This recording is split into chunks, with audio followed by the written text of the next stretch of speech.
Hello, I'm Liz McDaniel presenting for EDU 548 with Dr. Joe Aguilar. These are instructional strategies for a lesson plan on macromolecules for freshman level post-secondary biology, beginning with the anticipatory set. Okay, so hopefully you all remember the good old periodic table, and if you recall from the previous lesson, although there are over 100 known elements, living organisms are mainly comprised of these 5 highlighted in yellow, which are hydrogen, carbon, nitrogen, oxygen, and sulfur. We do also see other elements in living organisms, such as these circled in red, but they are found in smaller numbers in trace amounts. Anyway, our focus today is going to be on macromolecules, which, as their name implies, are very large, or at least large as far as molecules are concerned, because they're made of hundreds or even thousands of atoms bonded together. If you've taken chemistry, you know that there are different types of bonds, and these bonds are important if you're going to study physiology later on. But today, we're just going to focus on the categories of macromolecules, where they're found, and what they do inside of living systems. The macromolecule, which is probably the most popular, is protein. We are encouraged by dietitians to consume lots of healthy, lean protein to promote muscle growth and to keep us full. But why exactly? What are proteins and why are they important? The reason why humans need to consume lots of protein is because of their fundamental structures called amino acids, which, as you can see from the image on the left, are made up of, once again, these four of the basic life elements, which are carbon, nitrogen, oxygen, and hydrogen.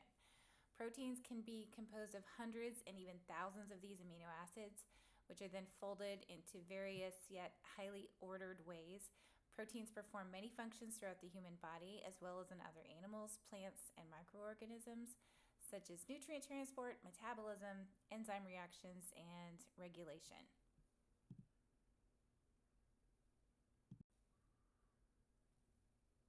Carbohydrates are our next macromolecule, and these are another popular buzzword.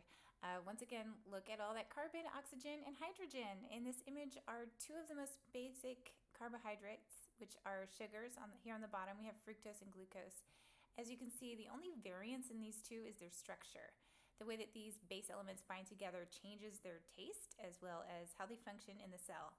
Carbohydrates may be as simple as these or may contain several hundred hydrocarbon chains, such as glycogen in the image above, which is a massive carbohydrate stored in the liver. Lipids are fats. We see them in butter, oils, some vegetables, and in animal foods. Lipids are the primary component of our cell membranes. If you look again at this image here, you'll see that once again there's a whole bunch of carbon, hydrogen, and oxygen.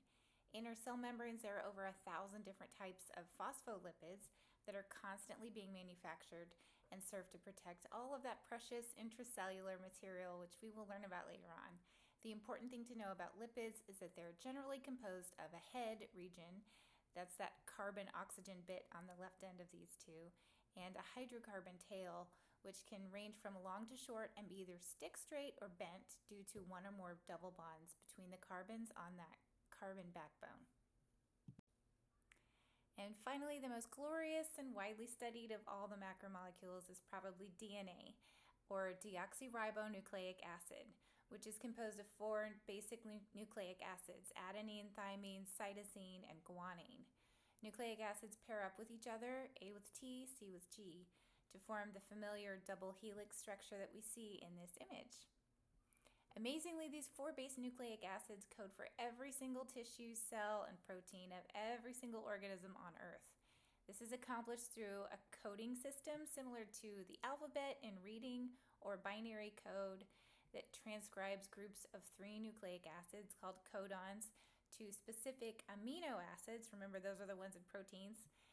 And we'll dig deeper into genetics and protein transcription later on, but know just about nucleic acids that they are the informational source of all life on Earth.